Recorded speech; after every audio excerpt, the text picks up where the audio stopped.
2 Samuel chapter 4. When Ishbosheth, Saul's son, heard that Abner had died at Hebron, his courage failed, and all Israel was dismayed. Now Saul's son had 2 men who were captains of raiding bands.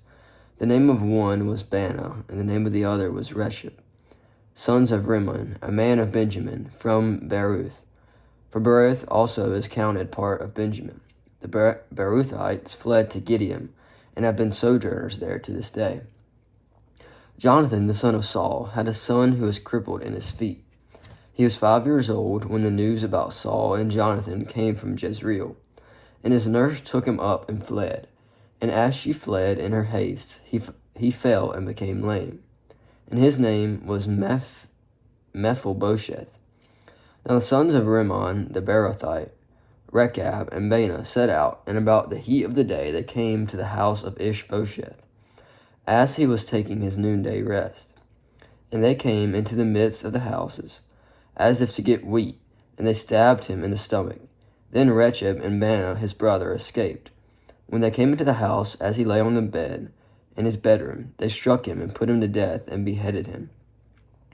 They took his head and went by the way of Arabah all night, and brought the head of Ishbosheth to David at Hebron. And they said to the king, "Here's the head of Ishbosheth, the son of Saul, your enemy, who sought your life. The Lord has avenged my lord, the king, this day on Saul and on his offspring." But David answered Rechab and Baanah his brother, the sons of Rimmon the Beerothite, "As the Lord lives, who has redeemed my life out of every adversity, when one told me, 'Behold, Saul is dead,' and thought he was bringing good news, I seized him and killed him at Ziklag, which was the reward I gave him for his news. How much more, when wicked men have killed a righteous man in his own house on his bed, shall I not now require his blood at your hand, and destroy you from the earth?" And David commanded his young men, and they killed them, and cut off their hands and feet, and hanged them beside the pool at Hebron. But they took the head of Ishbosheth, and buried it in the tomb of Abner at Hebron. Chapter 5. Then all the tribes of Israel came to David at Hebron and said, "Behold, we are your bone and flesh. In times past, when Saul was king over us, it was you who led us out and brought us into Israel. And the Lord said to you, 'You shall be shepherd over my people, Israel, and you shall be prince over Israel.' So all the elders of Israel came to the king at Hebron, and King David made a covenant with them at Hebron before the Lord, and they anointed David king over Israel. David was 30 years old when he began to reign, and he reigned 40 years at Hebron. He reigned over Judah 7 years and 6 months. And at Jerusalem he reigned over all Israel and Judah 33 years.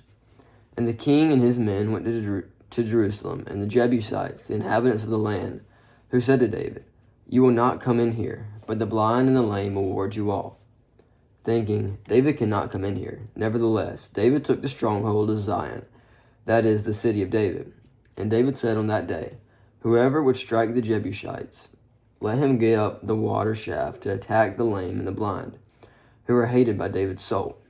Therefore it is said, 'The blind and the lame shall not come into the house.' And David lived in the stronghold and called it the city of David. And David built the city all around from Millo inward. And David became greater and greater, for the Lord, the God of hosts, was with him. And Hiram, the king of Tyre, sent messengers to David and cedar trees, also carpenters and masons, who built David a house.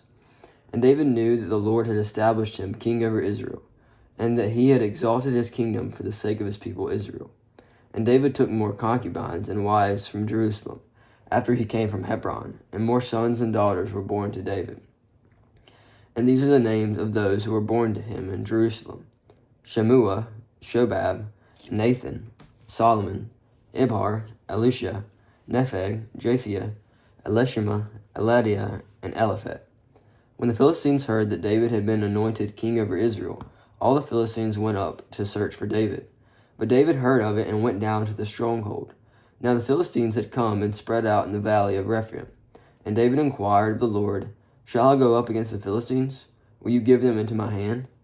And the Lord said to David, 'Go up, for I will certainly give the Philistines into your hand.' And David came to Baal Perazim, and David defeated them there. And he said, 'The Lord has broken through my enemies before me like a breaking flood. Therefore the name of that place is called Baal Perazim. And the Philistines left their idols there, and David and his men carried them away. And the Philistines came up yet again, and spread out in the valley of Rephaim. And when David inquired of the Lord, he said, You shall not go up. Go around to the rear, and come against them opposite the balsam trees. And when you hear the sound of marching in the tops of the balsam trees, then rouse yourselves, for then the Lord has gone out before you to strike down the army of the Philistines. And David did as the Lord commanded him, and struck down the Philistines from Geba to Gezer. Chapter 6. David again gathered all the chosen men of Israel, 30,000. And David arose and went with all the people who were with him from Baal Judah to bring up from there the ark of God, which is called by the name of the Lord of hosts, who sits enthroned on the cherubim. And they carried the ark of God on a new cart, and brought it out of the house of Abinadab, which was on the hill. And Uzzah and Ahio, the sons of Abinadab, were driving the new cart with the ark of God. Ahio went before the ark. And David and all the house of Israel were celebrating before the Lord with songs and lyres and harps and tambourines and castanets and cymbals. And when they came to the threshing floor of Nacon, Uzzah put out his hand to the ark of God and took hold of it. For the oxen stumbled, and the anger of the Lord was kindled against Uzzah. And God struck him down there because of his error, and he died there beside the ark of God.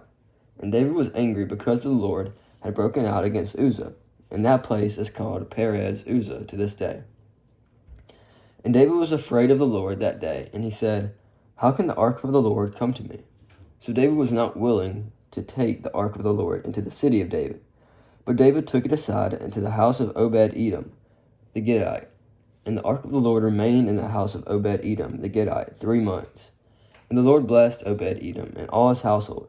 And it was told King David, The Lord has blessed the household of Obed-Edom, and all that belongs to him, because of the ark of God. So David went and brought up the ark of God from the house of Obed-Edom to the city of David with rejoicing. And when those who bore the ark of the Lord had gone 6 steps, he sacrificed an ox and fattened an animal. And David danced before the Lord with all his might. And David was wearing a linen ephod.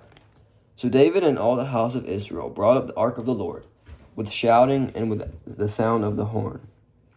As the ark of the Lord came into the city of David, Michal, the daughter of Saul, looked out the window and saw King David leaping and dancing before the Lord.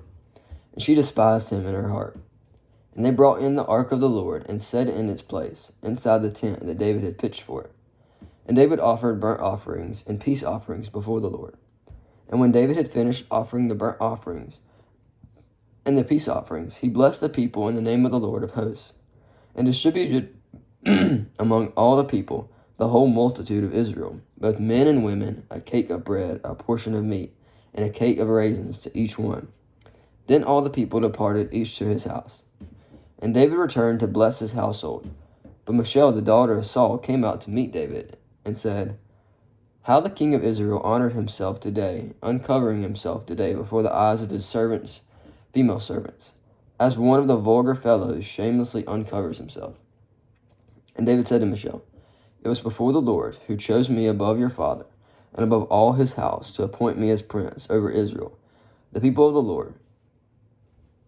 And I will celebrate before the Lord. I will make myself yet more contemptible than this, and I will be abased in your eyes.